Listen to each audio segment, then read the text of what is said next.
All right. All right. Well, good afternoon, Nick. Good afternoon, Kayla. Thank you both for joining me this week. Um, we are going to continue doing our GXP Spotlight Series where we're going to be unpacking the results of the GXP Index survey. And today's episode, if I can call it that, is a focus on millennials. So I will share my screen. I am hoping that everyone can see the slides there. Perfect. So we're going to get going. I will start just very quickly to introduce myself for those of you who are not familiar with me. My name is Judy Samuels, founder and CXO of Generations XP. I have been working in customer and employee experience strategy for far longer than I want to admit, and a little bit longer than the two people joining me today. So I'm going to throw over to you, Nick, one of my favorite millennials, and I will let you introduce yourself. Yes, thank you. I am Nick Taylor, a proud millennial, but we'll get into that. I am the founder and principal consultant of Nick Taylor Strategic Consulting. I've been working in the CX, EX world for about the past decade or so.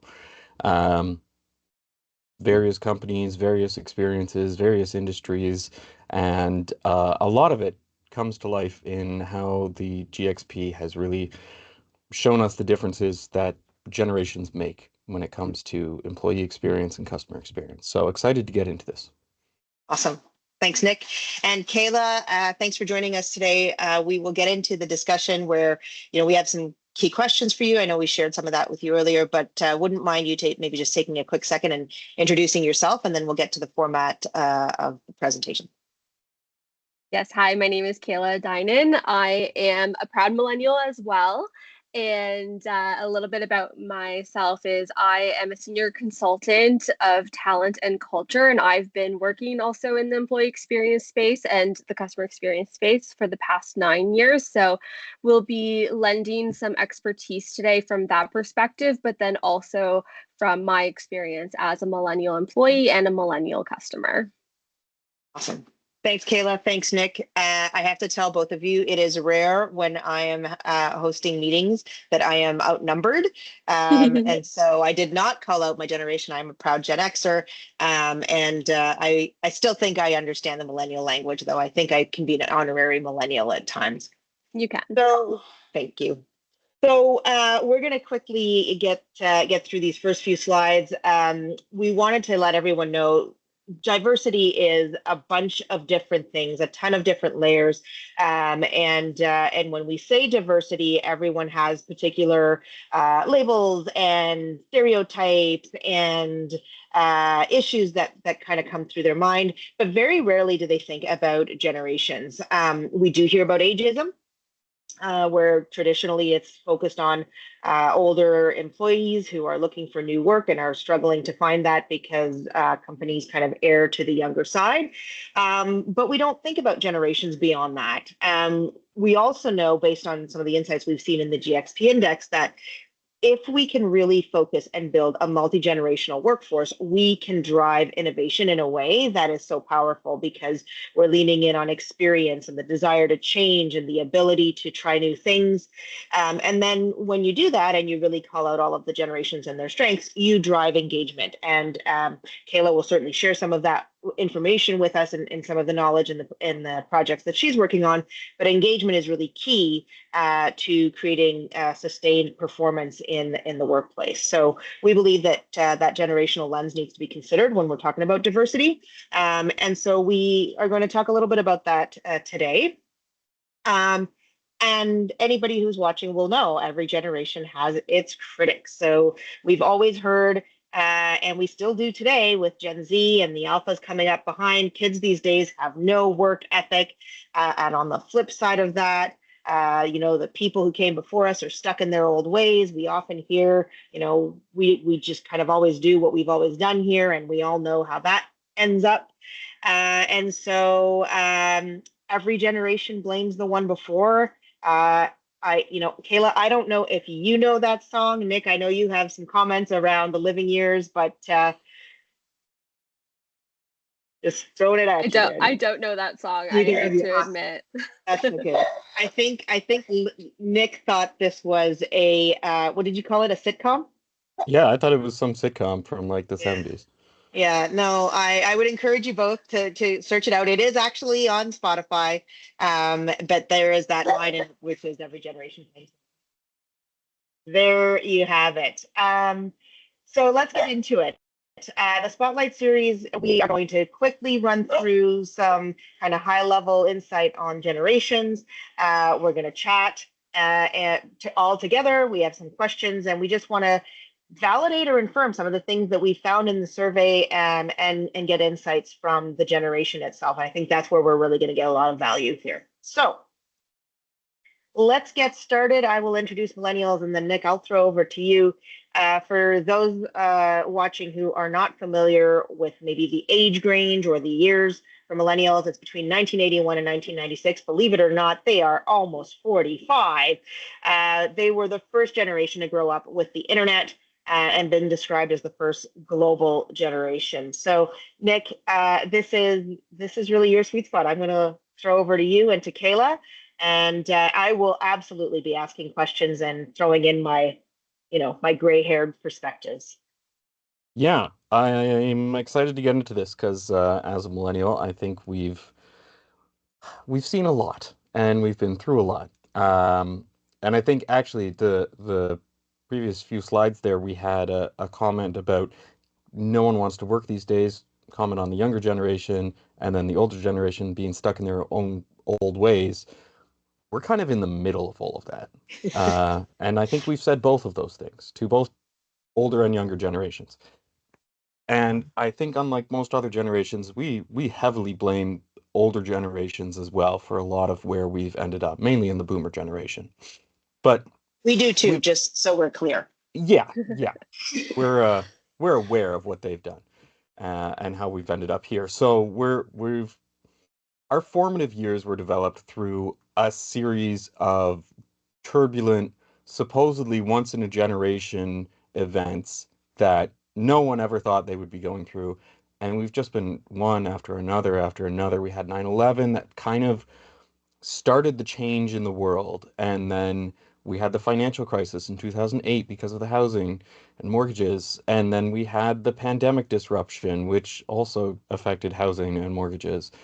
We were the generation that really helped with the digital transition. We started in analog, we worked our way into digital. We were starting with a VHS player and then finding out how to stream stuff online, and helping all the generations on either side of us figure out how to do it too, because we were the first, we were the ones who were doing it as we were growing and developing in childhood rather than adapting it or adapting into it as the older generations had to, and then growing up without the analog side of things and figuring out stuff for yourself like the younger generations have.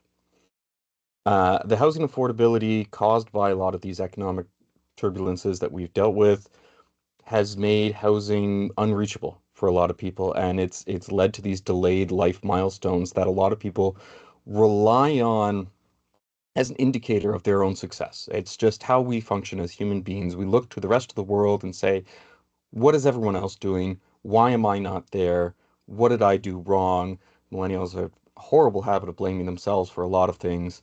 Um, but in reality, it was not us. It was the world struggling with a lot of things that made life unaffordable. We weren't able to afford a marriage. We weren't able to afford Mhm. home ownership. And the prospect of having children is terrifying because you don't know if you can provide them a home. You don't know if you can provide them with the childhood you want to give them because you don't know if you can even afford yourself.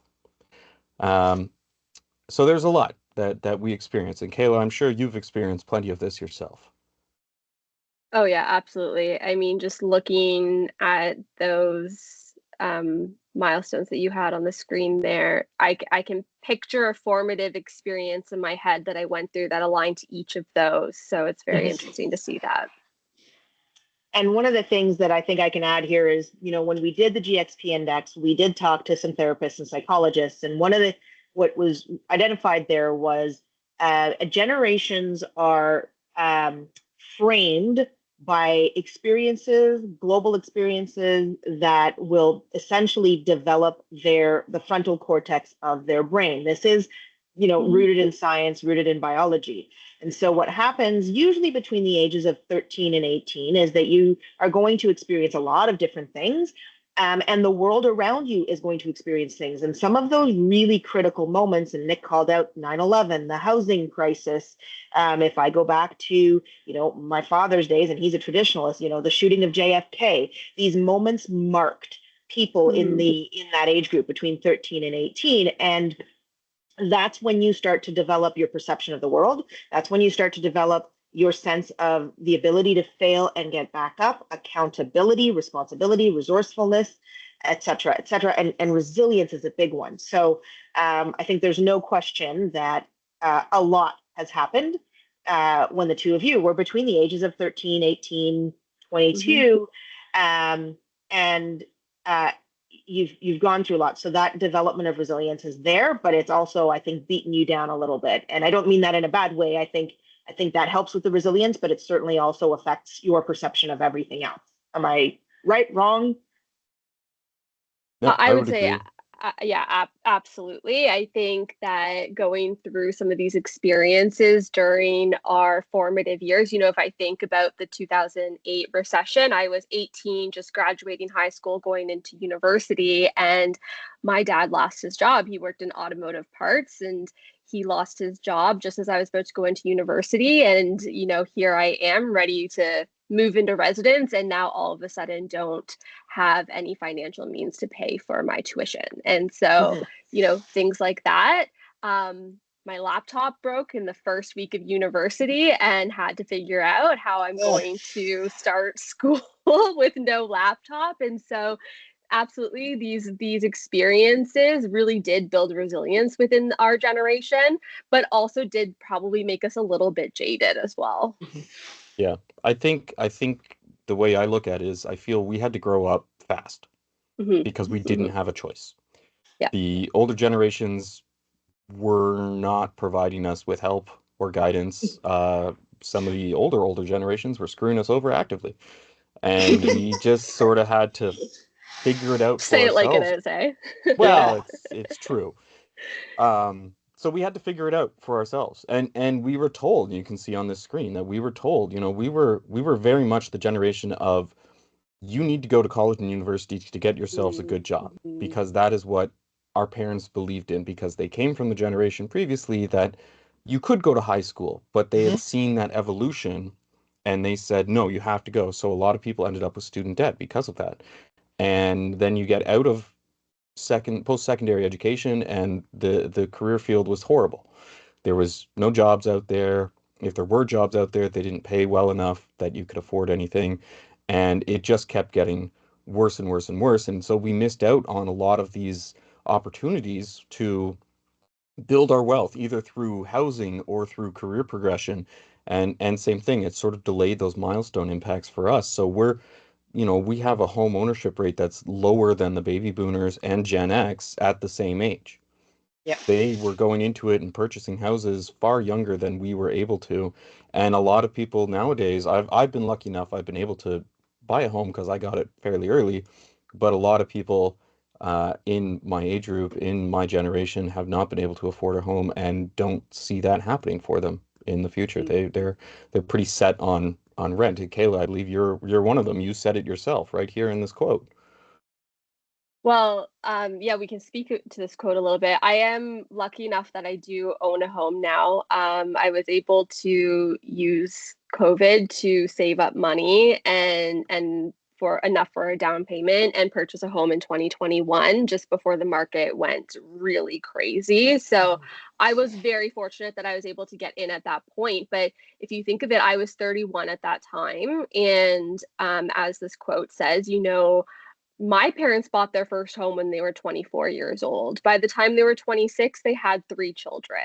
Every summer we spent camping. We spent it up at our place in the beach.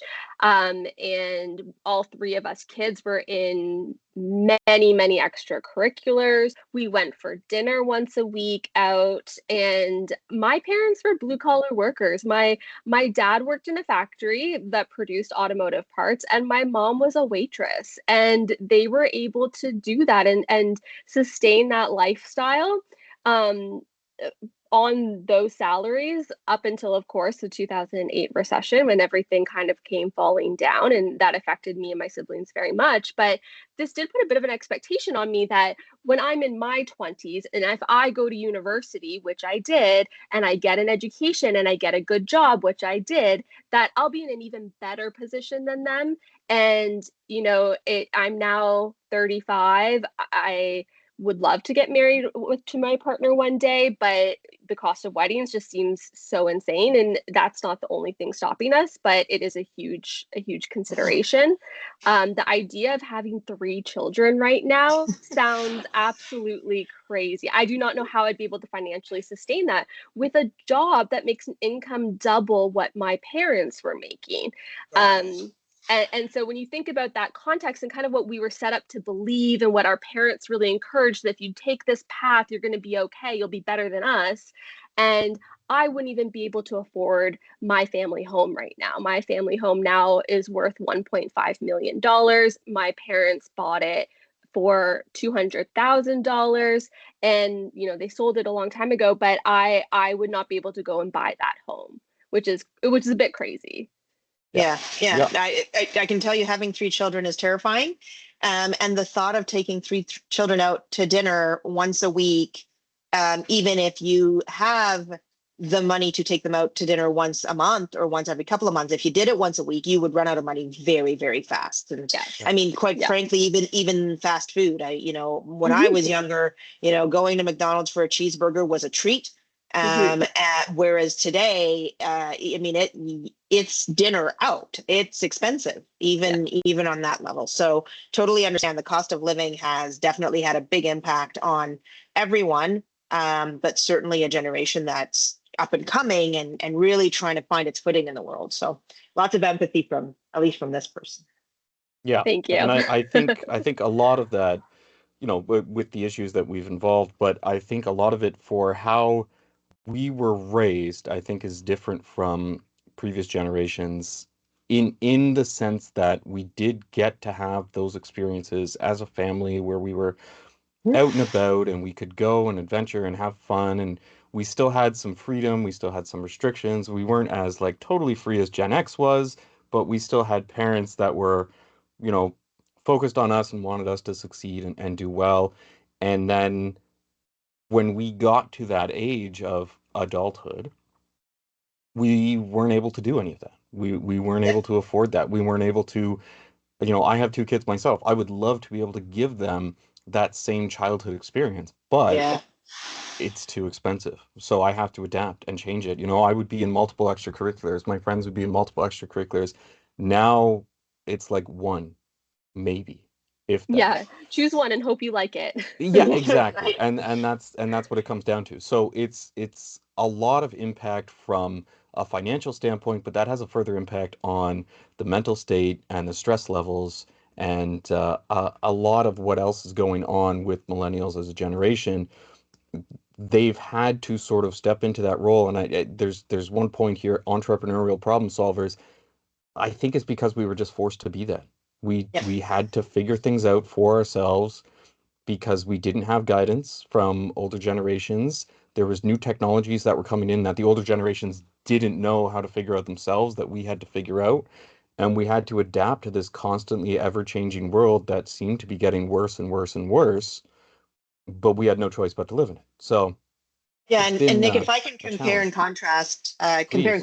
to the conversation we had a few weeks back with some Gen Z representatives, where their influence between the ages of 13 and 18, for the most part, was lockdown. And so they weren't exposed to all of these changes that you're talking about because they were exposed to the four walls in their home. They weren't allowed to go out. They weren't allowed to experience these changes in the world. Any technology that was changing at that time was simply uploaded to your computer. There really wasn't anything you needed to do.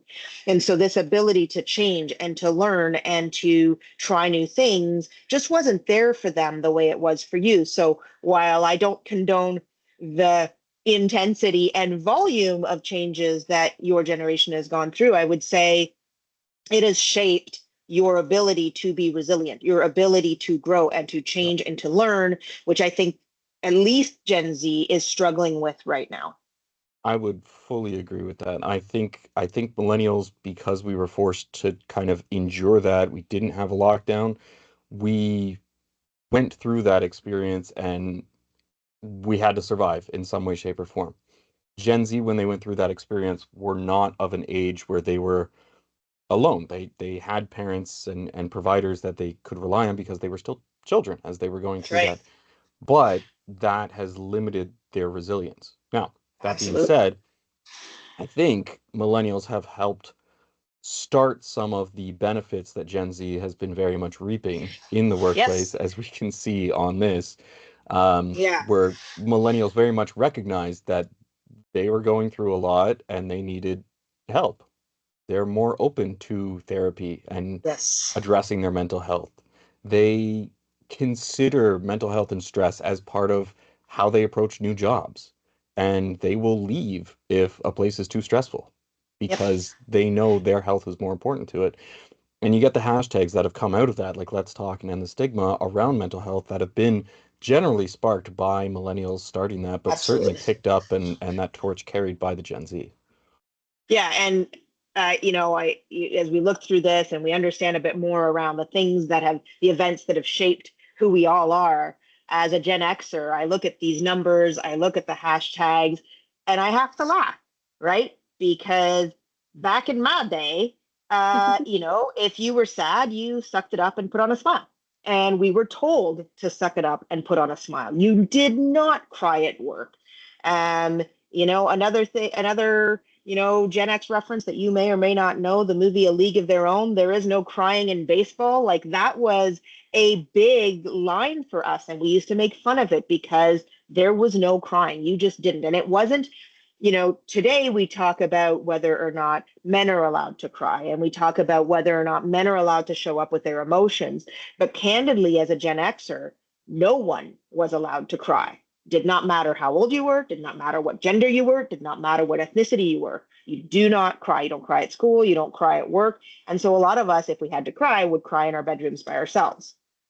And I use that as an example because this mental health movement, I think, not only is beneficial for Gen Z and where they're going moving forward, and every generation that will follow, but once Gen X was able to say, once we were able to get over our own stigma around it, I think we're all a little grateful that you did that because there are a lot of Gen Xers that have mental health issues.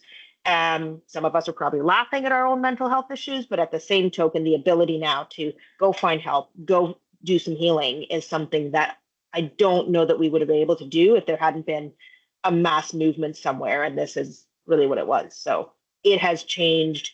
This has changed the conversation in the marketplace. It has changed the conversation in the workplace. And it, Kayla, to your experience in HR and as a consultant working with HR teams, there's no doubt you've seen a lot of Gen Xers struggling with how do we put together mental health policies that are real, and that's changed. Mm-hmm. And that's the key word, that are real and authentic, right? So you can't just put out, oh yes, we support your mental health without the real action and authenticity behind that. And I think that is a really important piece that millennials and now Gen Z are looking for in jobs when they're on the search is, how do you support your employees with mental health, and does that feel like a real benefit rather than it just being, words on your website? What's the real action behind that? Yeah, and that echoes what we saw in the survey results, Kayla. So we have them up on the screen here. Millennials choosing workplaces, and Nick called it out earlier around work-life balance, around Mm-hmm. and work-life balance, obviously very tied to wellness, to mental Mm-hmm. health, to what that really means. Um, Candidly, salary compensation, everyone wanted that, and I think anyone who is listening who thinks, well, everybody in my job, in my workplace wants a raise, 7 billion human beings across the globe want a raise. Everyone That wants is a not raise, yes. that is not what is differentiating you. And I think what we're talking about here is what makes it a differentiated workplace so that people want to work there but also want to stay. And that is a huge Mm-hmm. challenge because a lot of millennials resign because of this lack of mental health support. We've got the word burnout here, which Gen Xers will recognize as well. But it's not just burnout. You're allowed to have a bad day, Mm-hmm. and you're allowed to cry if you have to cry. How, where, when do you have safe places? Those are the things we need to start to answer. And so those are some of the key things we saw in our survey. And then the third was this technology adoption, which, as a parent, I must say, probably contributes to some of the mental health issues. But yet here we are, and technology is rampant. So these are the kind of some highlights we saw in the survey, and I think they're all to a degree tied to each other. Yeah, for sure. I think the one thing that was clear in the survey was that even though there's a lot of similarities between what each generation chooses for what they want in a workplace, why they choose it and the reasoning behind it is different. So, salary and compensation was across the board top for everyone. What salary and compensation means to a millennial versus Gen Z versus a Gen X versus a boomer was totally different. Yeah. And for millennials in particular, and I can speak to this being one myself, it factors into that work-life balance because we have a life that we want and we have seen our parents and we have seen the older generations go through that burnout and we know that Mm-hmm. that is not the life we want. Mm-hmm. So it's striking that balance between what are we willing to do for how much money in order to basically get as close to the life as we can without us working constantly, without us straining ourselves, while still having time for our family and our friends and being able to go out and do things that we want and not being strapped to the phone 24/7 like some people are where they're, on call at all Mm-hmm. times. We are Absolutely. very much checked out. We want to move on and be part of our life. So salary and compensation is a big part of contributing to that because without the right salary, we can't afford that lifestyle. But we will only go so far to endure that hit to work-life balance. It's Mm-hmm. interesting, actually, Nick. I was speaking to a coach who is near and dear to all of our hearts, Shannon McEachern, who was in a session at one point and spoke to, had a multi-generational group. And the millennials identified that they leave work at 4:59 p.m. And the Gen Xers reacted very strongly and very negatively. And Shanna's comment was, are you upset because they're leaving at 4:59 p.m. or are you upset because you didn't have the courage to do it yourself? It's a Yeah. good question. Yeah. It is a great question. And as a Gen Xer, I will tell you it's the latter, right? It's Yep. like I can't, I'm there's no doubt in my mind, and Gen Xers who will listen to this will say, what gives you the right to do something that I can't do? And it's not quite formulated that way, but that's what it comes down to. Why do you think you're better than me that you can leave at 4:59 p.m.? And I'm not judging either of you because, yeah, I'd like to believe I'm an evolved Gen Xer, but I know I've had moments like that in my life where I'm thinking of things that way. So, Yeah. Mm-hmm. And I think it's just where we come from. Yeah, Kayla, go ahead. Well, I was gonna say it is a bit of where we come from, but I do think that, you know, taking that mental health thread and us having really embedded mental health into our lives, and making sure that we're taking care of our mental health for so long has made us really good at setting boundaries. Yes. Sometimes we go a bit too far, I'll admit, be the first to admit, sometimes we take it a bit too far, but I actually do think that as millennials, for the most part, I don't want to generalize, but for the most part, we are pretty good at setting fair boundaries and sticking to that. And you know, every generation is going to go through their ebbs and flows in terms of work-life balance, and millennials specifically are at this point where we are starting families. You know, we're not having 6 kids, but you know, a lot of us are having our first and second children right now, and the children are at a young age, and so this is a really crucial point for parents, and with fathers and millennial dads in particular being a lot more active in their children's lives. It's very important that we are there for milestones like this.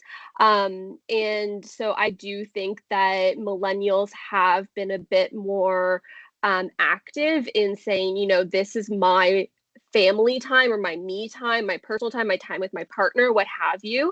My time to go in and do, for me, it's Pilates. That's what's going to help me re-energize, disconnect from my day, and come back even stronger. And the reason why we do this, though, is because we know that if we do it, tomorrow we'll show up as our best selves, right? And that's what's really important here, is to say they're leaving at this time, as long as we're not leaving anyone hanging. Usually we're not, right? As long as we're not leaving anyone hanging, we're leaving at this time. Yeah, we're leaving at this time because we know it's what's best for us in order to show up as our best self the next day. Yeah, that's so powerful, because again, it's just not, I don't think either. I'd like to believe that neither of you would dispute the fact that baby boomers and Gen Xers have been very, very hard workers. Having said that, the thinking of, am I doing my best work? Am I bringing my best self to work? That is not something that those generations are familiarized with. And I do think that Gen Xers, I do believe for the most part, Gen Xers, especially those in the corporate world where they're with teams all the time, kind of have that sense now. They're learning about it, they're accepting it, they're adapting to it. But it's a really difficult shift when you spend, you know, and we'll get into this in our next episode, but it's, in short, it's, you know, from a Gen X perspective, you've spent time thinking about, am I showing up enough for someone else, as opposed to saying, I need to take care of myself to show up the best for wherever. You know? And so we don't, it's a very different perspective. So lots of things that we're echoing from our survey there. Yeah. And so, you know, these are tips of the wave, certainly not by any stretch of the imagination the most comprehensive and exhaustive list of things to do to hang on to your millennial employees. But, you know, and Kayla, please let us know if you would agree. But for us, based on what we've seen in our survey and the various conversations that we've had, purpose and meaning, collaborative leadership, and what that looks like is a leader who isn't performative and who isn't dictator, kind of like a dictator and telling you what to do. Micromanagers, bad idea. It's really, we're part of a team. And what we've heard from the millennials we spoke with is there is a lot of respect for leadership. There's a lot of respect for experience and years of experience in a particular industry or category. But having said that, there's also a desire to be a partner in so doing, right? It's not, I'm not going to, you know, that kind of dictate down. Lots of development opportunities. Candidly, for anyone who's listening, millennials are going to be our next leaders. Many of them are already directors. Many of them are already VPs. Some of them are getting into the C-suite. They need to know what that means. They need to know what that looks like, and they need to be collaboratively involved in the evolution of what that looks like, because a CEO in 15 years is not going to be the CEO that was there 15 years ago. And then this work-life integration as well. So these are kind of 4 buckets. We can get into it in a very granular way. We don't have the time to do that here. But Kayla and Nick, of course, as well. But Kayla, would love first of all, your thoughts on this in 2 ways. 1, you do work in this. And 2, as a millennial, your thoughts on it. Yeah. So I think it's pretty spot on. for me personally, as a millennial, I will say the leadership piece is so important. I mean, I would say that I have left jobs because of a bad leader. And if I don't feel like I have that leader who is exactly that, a mentor, a coach, someone who believes in me and empowers me to do my best work and show up as my best self, is, you know, you can't go wrong when you have a leader like that. And so that's really important to me. Purpose and meaning is also very important as well, but I would say it's not the be all and end all, right? It is uh, definitely a consideration when applying for new jobs, searching for new jobs, deciding to stay in a job. I have had feelings before where I felt like I was getting to a point where I had no purpose in a role, and that really took a toll on me. But development opportunities are so key, and this is where a lot of organizations fall down, is in terms of really mapping out what is that career progression for different roles within an organization.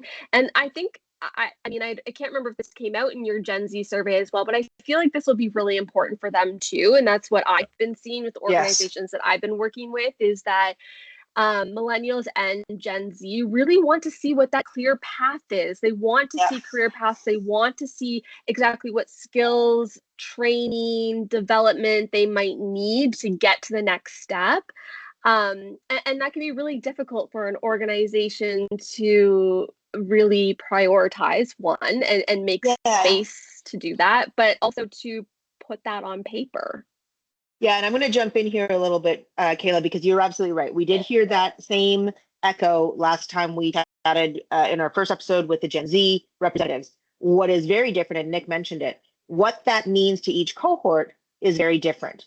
Mm-hmm. And because of the experiences Gen Z has had in their development and resilience and accountability and so on and so forth, the training, the learning, the development that they need, and I'm saying this lightly because I don't want to come off as, your sour Gen Xer, and I know I'm kidding. It's a joke, but I'm very serious when I say this because employers will feel it.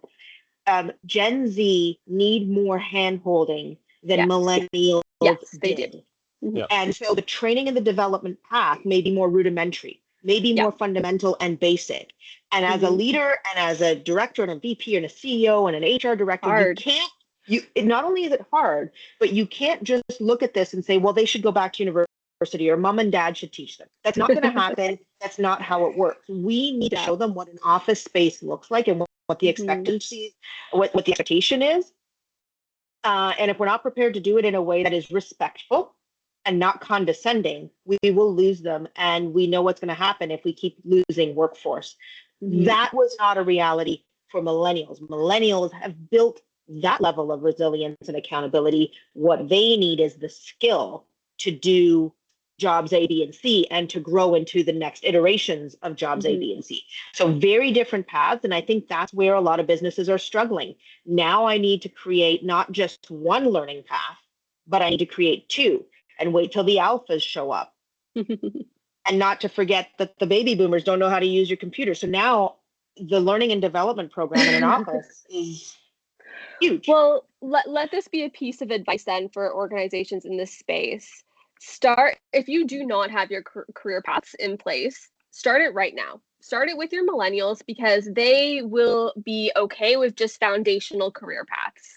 And then build and iterate over time, and eventually bring the Gen Z along. And at least you have a starting point, right? Yep. Somewhere to start and build upon. Because you're right. I think Gen Z is going to want it to be more clear. I think they're going to want it to be more hands-on and tailored to them and their role than millennials are okay with. But if you don't have anything right now, then you're going to be in trouble come probably 3 to 5 years down the road with Gen Z. And so use millennials as your pilot group to get it started. And be authentic in doing that. Absolutely. I think millennials are open to the fact that, hey guys, you're going to be our lab rats. And so let's work together on building this. I think if you go that route, you're going to get a lot of buy-in.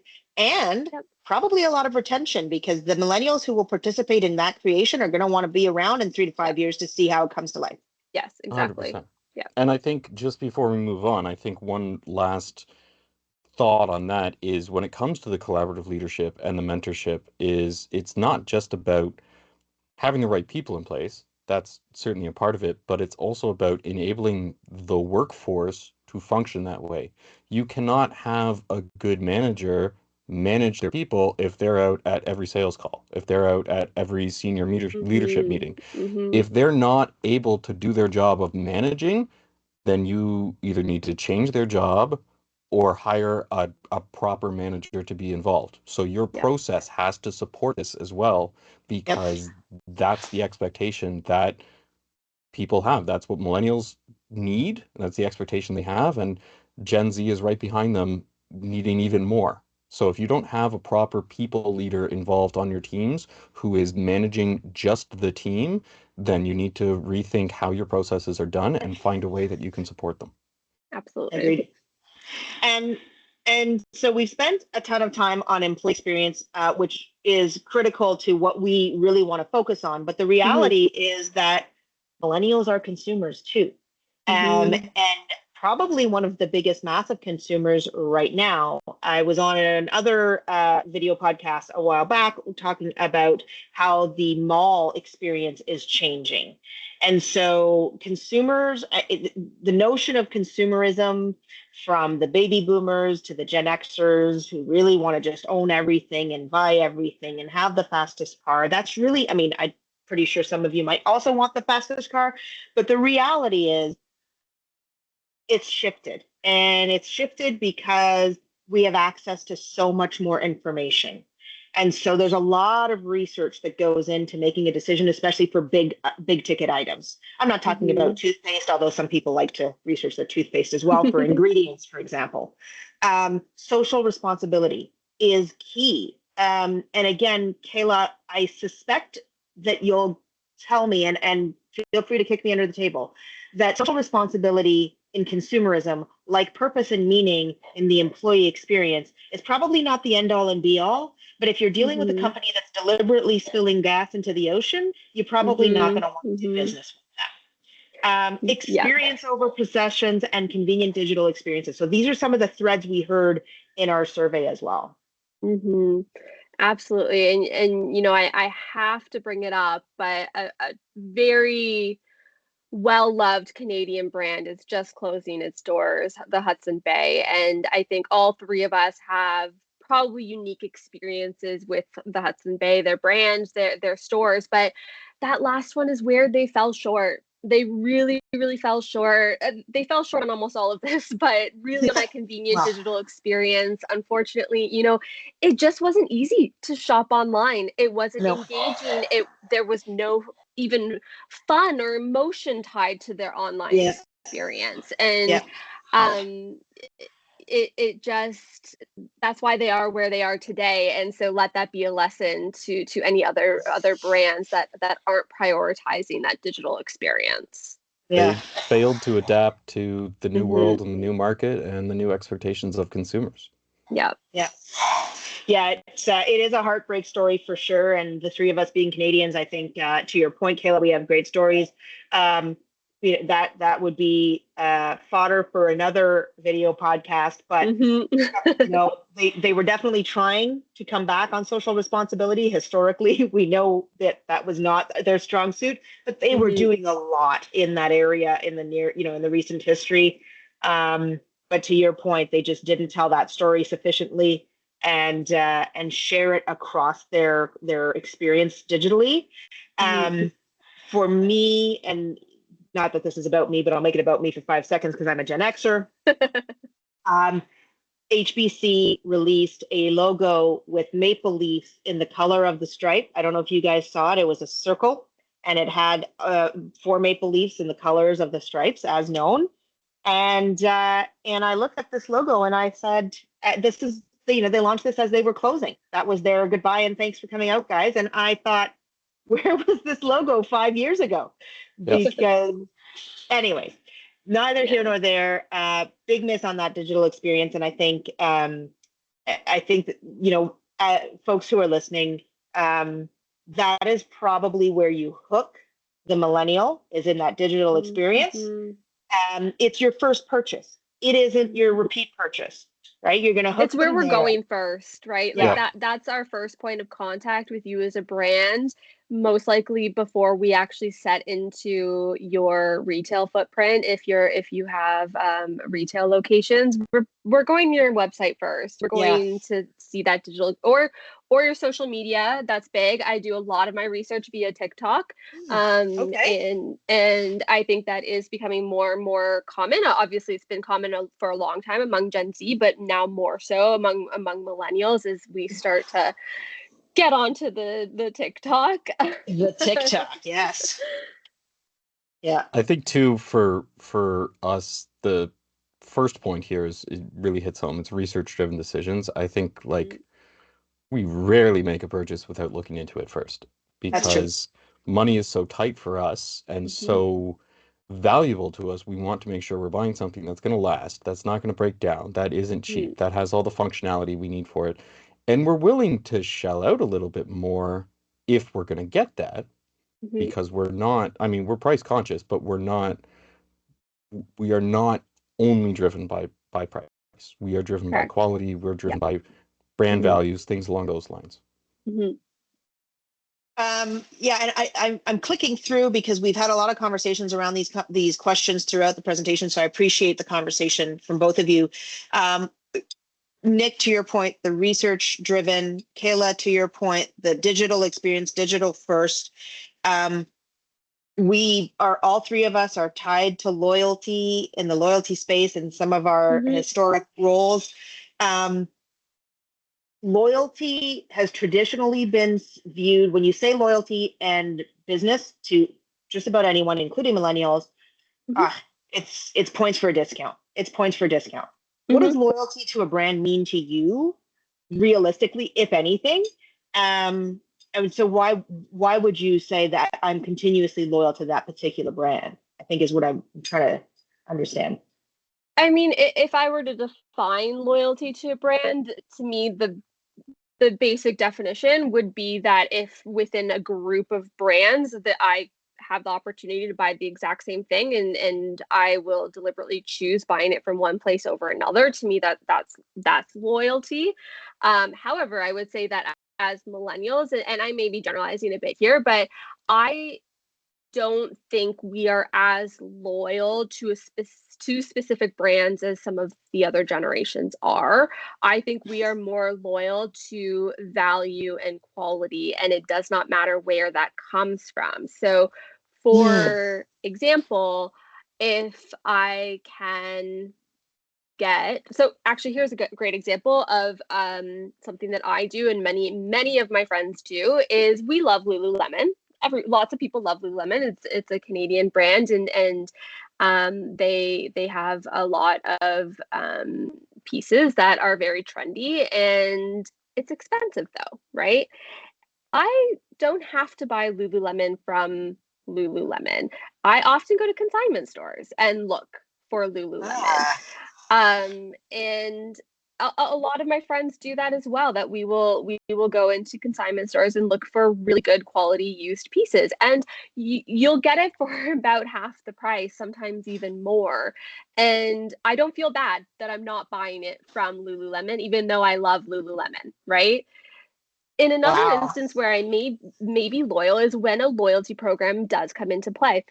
I will say that loyalty programs these days are very hit or miss. But for a millennial, we do love points for discounts. We love that. And so one of my all-time favorite loyalty programs is Sephora, because one, they have an amazing digital experience. Their app is best in class, easy to use, fun to use. I don't hate every time I have to open it. But they have really great perks, right? So they have the birthday gift, which is actually like a good gift. It's usually samples of products, but you get to choose from 5 different options, and you might find something that you really like and end up buying it in the future.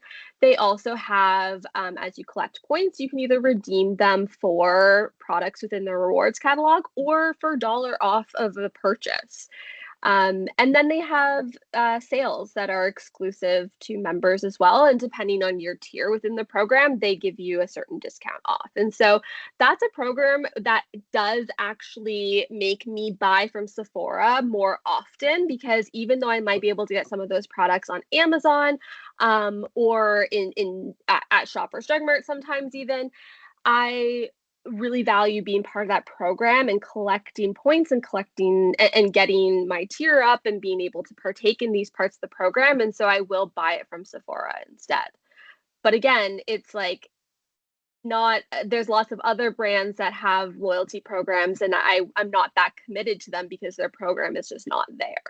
Yeah. And that's it. Again, it comes down to value. Yeah. Are you giving me enough back for my money? Mm-hmm. The one I really like, and I always find funny with the older generations, they are very committed to car brands. Like, Mm-hmm. my family was always a GM household. We always Yeah. bought Yeah. GM, My family Chevrolet. was Ford. Yes. Yeah, right? And Yeah. then it's like, I go out to buy my first car. I didn't care. I was looking for the cheapest, most affordable thing I could find that Good had on the gas. features I needed. Yeah, Easy to right? maintain. Yeah. And All right. so I ended up buying a Hyundai Elantra, but my next car, I'm not going to go back to Hyundai unless they also still have the best deal. I will look for who's going to Mm-hmm. have the best value for my money, reliable, safe, the features I want, good for the family, good for what I need it for, and whoever has the best cost-effective value there, Mm-hmm. then that's Mm-hmm. what I'm going to go with. And I don't really care so much about the brand. I Yeah. will look for a manufacturer who is reliable and who, I'm not going to spend a fortune on parts and stuff, but that all still comes into that value equation. So Mm-hmm. there's something in I'm a gamer like many millennials are, and there's something that gamers do called min-maxing, which is basically minimum amount of effort for maximum return. And I think it's a very millennial thing to do, and it's Yes, kind of how we approach the world. We will put it in the is. minimum amount of effort in order for us to get the maximum return because we Almost, don't it goes back to work-life balance too, right? Like it's the 100%. same thing. Like Yeah, you may think that we're not working very hard, but we are working as hard as we can in a minimal amount of time for the best output possible. 100%. It's all And about efficiency. it is. It's all about efficiency. Yeah. Yeah, and that's just Love it. how we look at the world because we don't have Yeah. the time to spare, we don't have the money to spare. We've been through a lot already and expect more to come. So we gotta kind of hoard our resources and go to where we can get the most bang for our buck, basically. And That that's is. how we see the world. I love it. I love it. Okay, just looking at the time, we've had, I think, an incredibly full conversation, and appreciate both of you participating in that. Um, Kayla, I will absolutely be sharing the video with you, so hopefully you'll be able to share it out as well. Nick, I would invite you to introduce our GXP index to anyone who's listening. I think a lot of what the two of you have chatted about and what we heard last time with the Gen Z and what we'll hear in the future, we can start to unearth and unpack with this tool. So love to just kind of get the Coles notes, or not the Coles notes. What do millennials call it? We call it Coles Spark notes. notes? I don't Sure. know. I I never still used call it any of Cole's that. notes. Yeah. Okay, thank goodness. I Okay, call it go. AI now. Yeah. But I, The prompt. GXP Index was developed because of all the differences we've seen in the generations in the workforce that we have talked to and the experiences that we've had. We know that there is generational differences, and Kayla spoke a lot of it with her own experience being in sort of the HR world and the differences in training needs of what people need to have their training look like for a Gen Z looks totally different from Gen X, looks totally different from Millennial. So we developed this index, Judy and myself, to allow organizations to assess themselves and understand how they're structured internally from their employee makeup from a generational lens, how many different generations do they have? What are they rating as valuable to them as part of their jobs and their workforce, and just being a part of your business? How do they view your business? How do they contribute to the business? How do they want to be contributed to by the business? All of those kinds of things contribute into the GXP index. So you get a score, and that score kind of gets broken out into a few different categories that explains in detail exactly where your generations differ, where they're the same, and gives you some good direction on how you can address their concerns and create a more effective workforce. Again, going back to the min-maxing, more effective workforce for minimal effort. We want to be able to provide you with insights and information that you can then apply, most of which are relatively easy. It's just you just don't have that insight and information on hand to be able to understand what needs to be done in order to really make sure that all generations in the workforce are satisfied. So if you're interested, by all means, send us an email, contact us, let us know, and absolutely attend our next GXP Spotlight series, which will be Generation X, Miss Judy Samuel's generation, where we'll hear Yeah. all the trauma that they went through and why Lots of they've trauma. ended up the way they are. Yeah, we're trying to break the generational trauma, so you can thank us for that, I think. Yes. So yes, in a few weeks, a couple of weeks, we'll dive deep in that. We'll record it like we're recording this. We'll share it out for everyone as well.